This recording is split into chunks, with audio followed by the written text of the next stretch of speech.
ევროპაში ყველაზე დიდი მეწყერი, ქარიშხლიანი ქარები რუსეთსა და ჩინეთში, აპრილის თოვლი თურქეთში, ექსტრემალური ნალექი აზერბაიჯანში. ამ გამოშვებაში გასული კვირის ყველაზე ანომალიურ კლიმატურ მოვლენებთან ერთად ჩვენ განვიხილავთ მოვლენას, რომელიც შეუმჩნევლად ცვლის მთელი რეგიონების მდგრადობის წესებს და მეცნიერებს აიძულებს ახლებურად შეხედონ ამ პროცესების მიზეზებს. თურქეთი 7 აპრილს ოსმანიეს პროვინციაში, კადირლის რაიონში ძლიერმა წვიმებმა გამოიწვია წყლის დონის მკვეთრი მატება მდინარე საურმსა და ბიულბიულის მდინარეში. ღამის წვიმის შემდეგ ორივე მათგანი კალაპოტიდან გადმოვიდა. წყლის ნაკადებმა რეგიონი ფაქტობრივად პარალიზებული დატოვა. მრავალი სახლი და საწარმო დაიტბორა, ტრანსპორტის მოძრაობა კი დაიბლოკა. ჩაინგრა ავტოსადგურის შენობა და საფეხმავლო ხიდი, რამდენიმე ავტომობილი ნაკადმა წაიღო, რის შედეგადაც 2 ადამიანი დაიღუპა. 9 აპრილის ღამეს გადაურებელი წვიმები ჰათაის პროვინციასაც დაატყდა თავს. ანტაკიის რეგიონში მასშტაბური წყალდიდობა მოხდა. მდინარე ასისთან სიახლოვის გამო მცირე სამრეწველო ზონა ერთ-ერთი ყველაზე მეტად დაზარალებული ტერიტორია იყო. წყალი სახელოსნოებსა და ქარხნებში შევარდა, რამაც მნიშვნელოვანი ზიანი მიაყენა. ასევე დაიტბორა საცხოვრებელი შენობების პირველი სართულები. წყლით ბლოკირებული ავტომობილებიდან მაშველებმა 32 ადამიანის გამოყვანა მოახერხეს, მათ შორის 9 ბავშვის. გიუზელბურგის რაიონში სკოლის ავტობუსის მძღოლმა, რომელიც დატბორილ გზაზე გაიჭედა, ბავშვების დამოუკიდებლად ევაკუაცია ვერ შეძლო და დახმარებისთვის მეხანძრეებს მიმართა. 6 მოსწავლე და 2 ზრდასრული გადაარჩინეს. 10 აპრილიდან იშვიათმა და ძლიერმა ცივმა ტალღამ მთელი თურქეთი მოიცვა. ტემპერატურა კლიმატურ ნორმაზე 10-12 გრადუსი ცელსიუსით დაბლა დაეცა. ძლიერმა წვიმებმა მრავალი მეწყერი გამოიწვია, ხოლო მთებში უხმა ნალექმა თოვლის სახით სატრანსპორტო მიმოსვლის სერიოზული შეფერხებები შექმნა. ვანისა და ბითლისის პროვინციებში 235 დასახლებული პუნქტი გარე სამყაროს მოწყდა. ბითლისში თოვლის საფარის სიმაღლე 35 სანტიმეტრს მიაღწია. შემოვლით გზაზე მოლიპული და დათოვლილი საფარის გამო 6 ავტომობილი ერთმანეთს შეეჯახა. შედეგად 7 ადამიანი საავადმყოფოში გადაიყვანეს. ბითლისის პროვინციის ახლათის რაიონის 65 წლის მცხოვრებმა აღნიშნა, რომ ცხოვრებაში პირველად ხედავს აქ თოვლს აპრილში. მალათიის პროვინციაში ზოგანად სანტიმეტრამდე თოვლი მოვიდა, რამაც აყვავებული გარგარის ბაღები დაფარა. ცივმა ტალღამ საგრძნობი ზიანი მიაყენა ხილის ხეებსა და ადრეულ საგაზაფხულო ნათესებს. ჩინეთი 9 აპრილის საღამოს ჩინეთის ჯეძიანის პროვინციის დაიშანის მაზრას თავს დაატყდა ძლიერი კონვექციური შტორმი ჯექა ქუხილით, თავსხმა წვიმითა და სეტყვით. ქარი არა მხოლოდ ძალიან მძლავრი იყო, არამედ სწრაფადაც ძლიერდებოდა. ხუიბიშანის მეტეოროლოგიურ სადგურზე სულ რაღაც 4 წუთში მისი სიჩქარე 9-დან 16 ბალამდე გაიზარდა. ქარის მაქსიმალურმა აფეთქებამ კი 54.8 მეტრი წამში შეადგინა, რაც სუპერტაიფუნის სიმძლავრეს უტოლდება. მოკლე დროში 50 მმ-მდე ნალექი მოვიდა. თვითმხილველები განცვიფრებულნი იყვნენ სტიქიის მოულოდნელობითა და სიმძლავრით. 70 წლის მამაკაცმა აღიარა, რომ მსგავსი რამ პირველად ნახა. სხვა ადგილობრივმა მცხოვრებმა კი თქვა, რომ შტორმი სულ რაღაც 10 წუთს გაგრძელდა. თუმცა ქარი ტაიფუნზე ძლიერი იყო.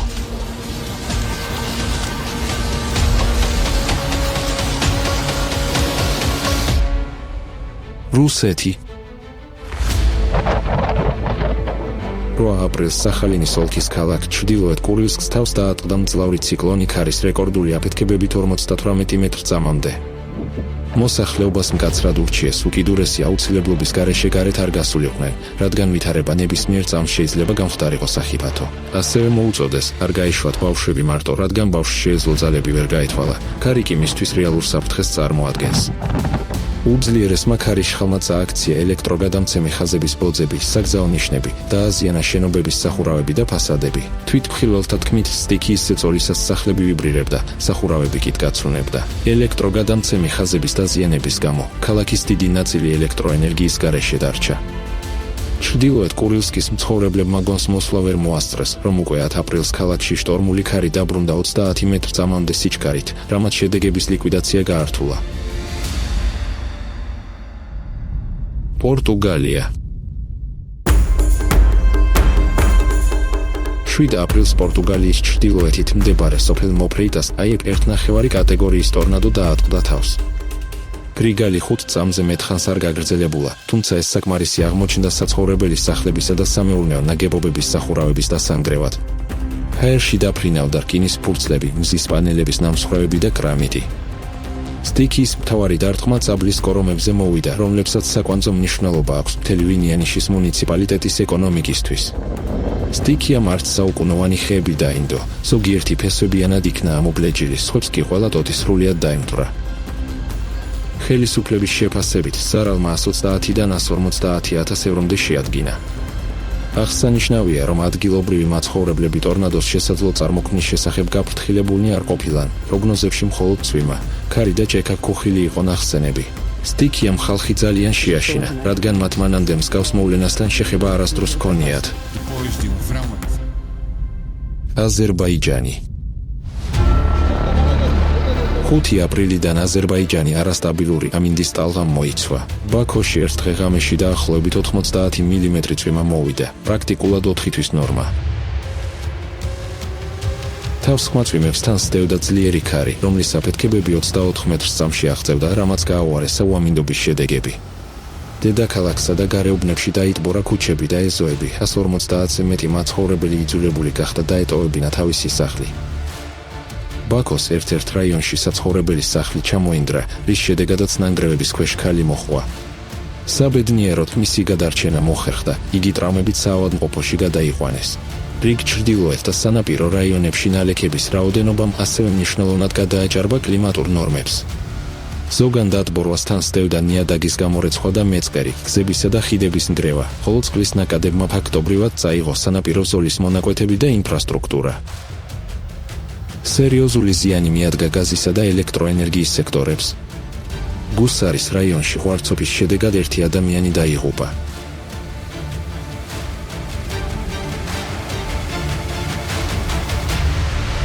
პაკისტანი 4 აპრილს დაწყებულმა ხანგრძლივმა თავსხმაწვიმებმა პაკისტანის მთიან რაიონებში მრავალრიცხოვანი მეწყერი გამოიწვია. განსაკუთრებით დაზარალდა საკურორტო ქალაქი მური. მიწის მასების ჩამოწოლამ მრავალი საკვანძო გზა დააზიანა. ზოგიერთი მონაკვეთი მოძრაობისთვის სრულად ჩაიკეტა, სხვებზე კი ბზარები გაჩნდა, რამაც სატრანსპორტო მიმოსვლა მნიშვნელოვნად გაართულა. სტიქიამ ასევე სერიოზული ზიანი მიაყენა რეგიონის ინფრასტრუქტურას. 6 აპრილს ჩიკაგალის რაიონში მეწყრის შედეგად 5 სახლი და მეჩეთი დაზიანდა. ათობით შენობის კედლებსა და სახურავებზე გაჩნდა ბზარები და ნაპრალები, რის გამოც მრავალი მაცხოვრებლის ევაკუაცია განხორციელდა. ინდოეთი 9 აპრილს ჰიმაჩალ პრადეშის შტატის კულუს ოლქში მოულოდნელი მეწყრის გამო მრავალსართულიანი საცხოვრებელი შენობა ჩამოინდრა. საბედნიეროდ იმ მომენტში იქ არავინ იმყოფებოდა, თუმცა მისი სახურავი მეზობელი სასტუმროს მიერ სტუმრებისთვის განკუთვნილ ტერასად გამოიყენებოდა. ახალი ნგრევების რისკის გამო სასტუმროდან სასწრაფო ევაკუაცია განხორციელდა.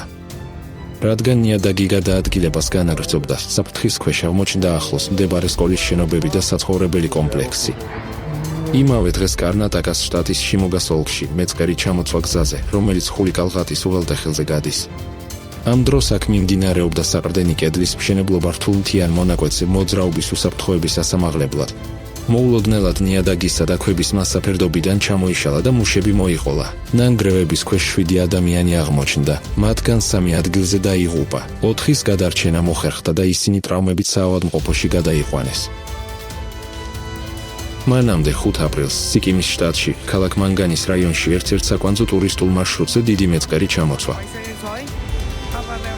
ნიადაგმა და დიდმა ლოდებმა გადაკეტა ხიდი და მიმდებარე გზები, რამაც ისინი სრულიად გაუვალი გახადა.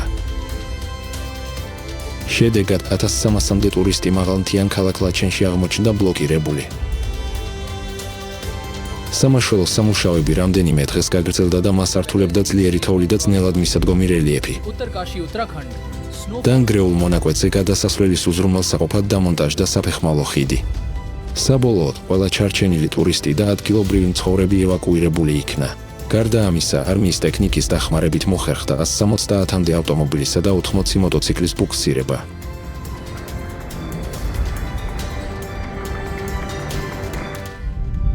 იტალია 7 აპრილს იტალიის მოლიზეს რეგიონის პეტაჩატოს კომუნაში კვლავ გააქტიურდა გიგანტური მეწყერი, რომელიც ევროპაში ერთ-ერთი უდიდესი და ყველაზე რთული გეოლოგიური მოვლენაა. მეწყერით მოცული ტერიტორიის ფართობი დაახლოებით 4 კილომეტრ კვადრატს აღწევს, ხოლო მისი ფრონტის სიგრძე 4 კილომეტრს აღემატება. იგი საუკუნეზე მეტია ცნობილია და პერიოდულ ხასიათს ატარებს, მოძრაობას იწყებს ძირითადად ხანგრძლივი და ინტენსიური ნალექების შემდეგ. ამჯერად მეწყერი გამოიწვია გაჭიანურებულმა თავსმაცვიმებმა, რომელთა დროსაც რამდენიმე დღეში 200 მმ-ზე მეტი ნალექი მოვიდა. ნიადაგის მოძრაობასთან სდევდა დედამიწის ზედაპირისა და ინფრასტრუქტურის დეფორმაცია. სარკინიგზო რელსები დაახლოებით 10 სანტიმეტრით გადაადგილდა, გზებზე კი ბზარები გაჩნდა. მეწყერმა დაბლოკა ავტომაგისტრალი A14, შეაჩერა მოძრაობა ადრიატიკის სარკინიგზო ხაზზე და ჩაანგრია ვიადუკი ნომერით 16 სახელმწიფო გზაზე. ხაზგასასმელია, რომ ეს მარშრუტები ადრიატიკის სანაპიროს გასწვრივ საკვანძო სატრანსპორტო ხაზებს წარმოადგენს, ამიტომ მათი ერთდროული დაზიანებით მიმოსვლა მთელ სანაპიროზე სერიოზულად შეფერხდა.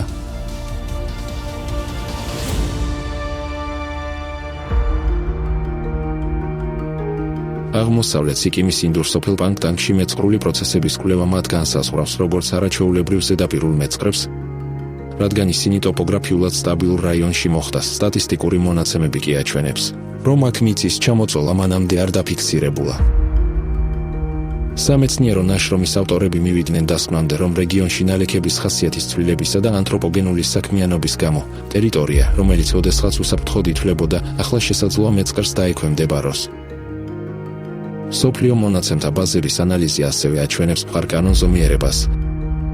ნალექებზე, როგორც მსოფლიოში მეწყრული პროცესების მთავარ ტრიგერზე, შემთხვევათა 50%-ზე მეტი მოდის, ხოლო ცალკეულ ნიმუშებში ეს ცილი 90%-ს აჭარბებს. ეს მიუთითებს იმაზე, რომ ნალექები არის ძირითადი ფაქტორი, რომელიც გავლენას ახდენს მეწყრების რაოდენობის ზრდაზე და მნიშვნელოვნად უსწრებს მიწის წვრებს, ადამიანის საქმიანობას, ასევე სხვა ბუნებრივ მიზეზებსა და უცნო ფაქტორებს.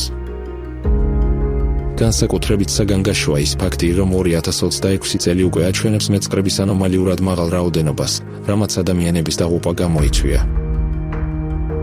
მონაცემები აჩვენებს, რომ პირველ ორ თვეში ფატალური შემთხვევების რაოდენობა მარსებითად გადააჭარბა როგორც გრძელვადიან საშუალო მაჩვენებლებს, ისე ყველაზე ექსტრემალური 2024 წლის მონაცემებსაც კი. ხოლო მარტში დაფიქსირდა 61 ფატალური მეწყერი, რამაც 520 ადამიანის დაღუპვა გამოიწვია. ეს არის მარტის ყველაზე მაღალი მაჩვენებელი დაკვირვების მთელი ისტორიის განმავლობაში. ამრიგად, კვლევის მონაცემები და ბოლო თვეების მოვლენები ერთ დასკვნამდე მიდის. მეწყრები ხდება სულ უფრო ხშირი, არაპროგნოზირებადი და მასშტაბური, ხოლო მათ მთავარ ტრიგერად ნალექების დიდი მოცულობა რჩება. ამჟამად ყალიბდება პირობები, რომლებიც მხოლოდ აძლიერებს წვიმების ინტენსივობას. ოკეანეები აგრძელებს გათბობას, ატმოსფერო ჯერდება ტენით, ასევე იზრდება მიკრო და ნანოპლასტიკის ნაწილაკების კონცენტრაცია, რომლებიც კონდენსაციის ბირთვების როლში გამოსვლით, ნალექებს ექსტრემალურს ხდიან. ყოველივე ზემოთქმული არ არის მხოლოდ სამეცნიერო ინტერესის საგანი. ამ პროცესების გაგება აუცილებელია არა მხოლოდ მეცნიერებისთვის, რათა შეჩერდეს პლანეტაზე კატასტროფების სწრაფი პროგრესია, არამედ თითოეული ჩვენგანისთვის. კატაკლიზმების ზრდის დაკვირვებული ტენდენციები ნათლად აჩვენებს, რომ ძნელად თუ მოიძებნება ადამიანი, რომელზეც ისინი გავლენას არ მოახდენენ. მინდა მჯეროდეს, რომ თითოეული ადამიანისთვის, ვინც ახლა ამ გამოშვებას უყურებს, საკუთარ სიცოცხლეს, შვილებისა და ახლობლების სიცოცხლეს აქვს ღირებულება და ჩვენ, როგორც კაცობრიობა, შევძლებთ სწორი არჩევანის გაკეთებას.